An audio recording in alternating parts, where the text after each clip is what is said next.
ఛానలుకి స్వాగతం। ఈ రోజు ఈ వీడియోలో మనం ధనుస్సు రాశి వారి యొక్క జాతకం గురించి తెలుసుకుందాం। ముఖ్యంగా ఈ ధనుస్సు రాశి వారి యొక్క జీవితంలో ఎటువంటి అనుకూల ఎటువంటి ప్రతికూల ఫలితాలు ఉంటాయి। ముఖ్యంగా ధనుస్సు రాశి వారి యొక్క జాతకం ప్రకారం చూసినట్లయితే జనవరి 31వ తేదీ శుక్రవారం యొక్క దినఫలాలు కనుక చూస్తే ఒక స్త్రీ మీ ఇంటి ముందు తాంత్రిక పూజలు చేస్తుంది। ఆమె ఎవరో తెలుసుకోవటానికి వీడియోని ఖచ్చితంగా స్కిప్ చేయకుండా చూడండి। అయితే ఏ స్త్రీ మీ ఇంటి ముందు తాంత్రిక క్రియలు చేస్తుంది, అలాగే ధనుస్సు రాశి వారి యొక్క జీవితం ఎటువంటి మలుపులు తిరుగుతుంది, జాగ్రత్తలు తీసుకోవటానికి ఎటువంటి పరిహారాలు పాటించాలి, ఎటువంటి దేవతారాధన చేసుకోవాలి, ఈ పూర్తి అంశాలు అన్ని కూడా ఈ రోజు ఈ వీడియోలో వివరంగా తెలుసుకుందాం। వీడియోలోకి వెళ్లే ముందు మా చిన్న రిక్వెస్ట్ ఏంటంటే ఇదివరకు మా ఛానల్ని మీరు సబ్స్క్రైబ్ చేసుకోనట్లయితే సబ్స్క్రైబ్ చేసుకోండి, అలాగే పక్కన ఉన్న గంట సింబల్ మీద ఆల్ అప్డేట్స్ ని క్లిక్ చేయండి। అప్పుడే మేము అప్లోడ్ చేసే ప్రతి వీడియోకి మీకు నోటిఫికేషన్ అనేది వస్తుంది। ఇక వివరాల్లోకి వెళ్తే కనుక ధనుస్సు రాశి అనేది రాశి చక్రంలో 9వ రాశి।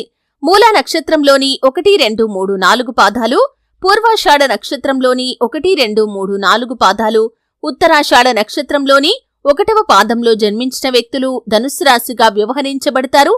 ఈ రాశి అధిపతి గురువు లేదా బృహస్పతి।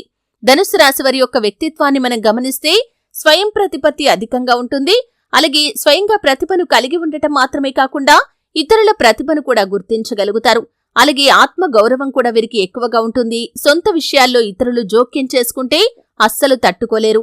ఆధునిక విద్య, ప్రత్యేకమైన విద్యల పట్ల ఆసక్తి అధికంగా ఉంటుంది। వినూత్న వ్యాపారాల్లో రాణిస్తారు। మేధస్సుతో ఉన్నత స్థానాలను వీరు సాధిస్తారు। సంఘంలో మంచి పేరు ప్రతిష్టలు కూడా వీరు కలిగి ఉంటారు। దైవ భక్తి, మంత్రోపాసన మొదలైన విషయాలపై కూడా వీరికి ఆసక్తి అధికంగా ఉంటుంది। అంతరాత్మ సాక్షికి విరోధంగా ఏ పని కూడా చేయరు। పెద్దల పట్ల భక్తి శ్రద్ధలు కూడా వీరు కలిగి ఉంటారు। అయితే ముఖ్యంగా వీరి యొక్క జాతకం ప్రకారం వీరి యొక్క జీవితంలో ఒక శత్రువు ఉన్నారు, అంటే మీ యొక్క కీడును కోరుకునే ఒక స్త్రీ ఉన్నారు। ఇరుగు పొరుగు కుటుంబ సభ్యుల్లో కాని, మీరు పనిచేసే చోట కాని ఎక్కడైనా సరే ఈ స్త్రీ ఉంటారు। తను మీ యొక్క ఎదుగుదలను చూసి ఓర్వలేరు, మీపైన ఎన్నోసార్లు ఎన్నో నిందలు వేయటానికి ప్రయత్నం చేశారు। మీకు చెడు జరగాలని మీ గురించి బయటి వ్యక్తుల దగ్గర చెడు ప్రచారం కూడా చేస్తూ ఉంటారు। అటువంటి స్త్రీ మీ యొక్క లైఫ్ లో ఉన్నారు। ఈ జనవరి 31వ తేదీ శుక్రవారం యొక్క దినఫలాల ప్రకారం మీ ఇంటి ముందు తాంత్రిక పూజలు చేయటానికి కూడా వెనకంజ వేయటం లేదు, అంటే ఎక్కడో ఉండి కూడా ఈ విధంగా తాంత్రిక పూజలు చేయించే అవకాశాలు ఉన్నాయి। అయితే మీ ఇంటి ముందు ఏవైనా తాంత్రిక క్రియలకు ఉపయోగించే వస్తువులు మీకు తెల్లవారుజామున కనిపిస్తే కనుక, అంటే ఫిబ్రవరి 1వ తేదీ ఉదయం లేచినప్పుడు ఇటువంటి వస్తువులు ఏవైనా కనిపిస్తే కనుక ఒక చీపురు సహాయంతో కాని, కర్ర సహాయంతో కాని వెంటనే వాటిని తీసి బయట పడవేసి మీరు చక్కగా స్నానం చేసి ఇంట్లో దీపారాధన చేసుకుని సాంబ్రాణి ధూపం వేసుకోండి। ఎవరితోనూ గొడవలు పెట్టుకోకూడదు, ఈ విషయం గురించి ఎవరి దగ్గర మీరు ప్రస్తావించకూడదు। ఆ తాంత్రిక పూజల వల్ల మీకు ఎటువంటి నష్టం కలగకూడదు, ఎటువంటి కీడు కలగకూడదు అనుకుంటే గనక ఈ విధంగా ఖచ్చితంగా చేసుకోండి।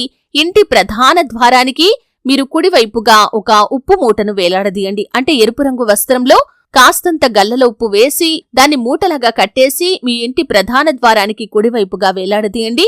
ఈ విధంగా చేయటం ద్వారా ఎటువంటి తాంత్రిక క్రియలు చేసినా కాని అది మిమ్మల్ని ఏమీ చేయలేదు। మీ యొక్క జీవితంలో పొంచి ఉన్నటువంటి ప్రమాదాల నుండి ఈ విధంగా ఈ యొక్క ఉప్పు మూట మీరు కట్టడం వల్ల మీరు కాపాడబడగలుగుతారు, ఎందుకంటే ఇది నెగటివ్ ఎనర్జీని లాక్కునే శక్తిని కలిగి ఉంటుంది। కాబట్టి ఆ రోజంతా కూడా ఈ యొక్క ఉప్పు మూటను అలాగే వదిలేసి తెల్లవారుజామున తీసుకుని వెళ్లి నిర్జన ప్రదేశంలో కాని, ప్రవహించే నీటిలో కాని దాన్ని పారవేసిరండి।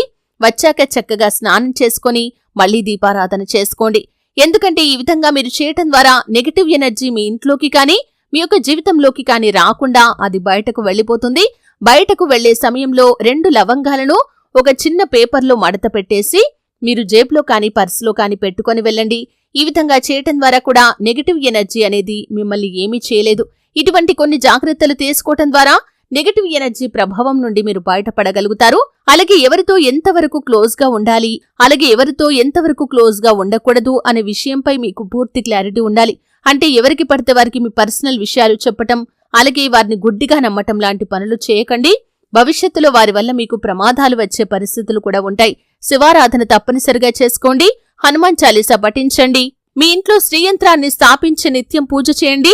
శుభప్రదమైన ఫలితాలు మీరు ఖచ్చితంగా పొందుకుంటారు। చూశారు కదండి, వీడియో నచ్చితే ఖచ్చితంగా లైక్ చేయండి। మరిన్ని మంచి వీడియోల కోసం ఇప్పుడే మా ఛానల్ని సబ్స్క్రైబ్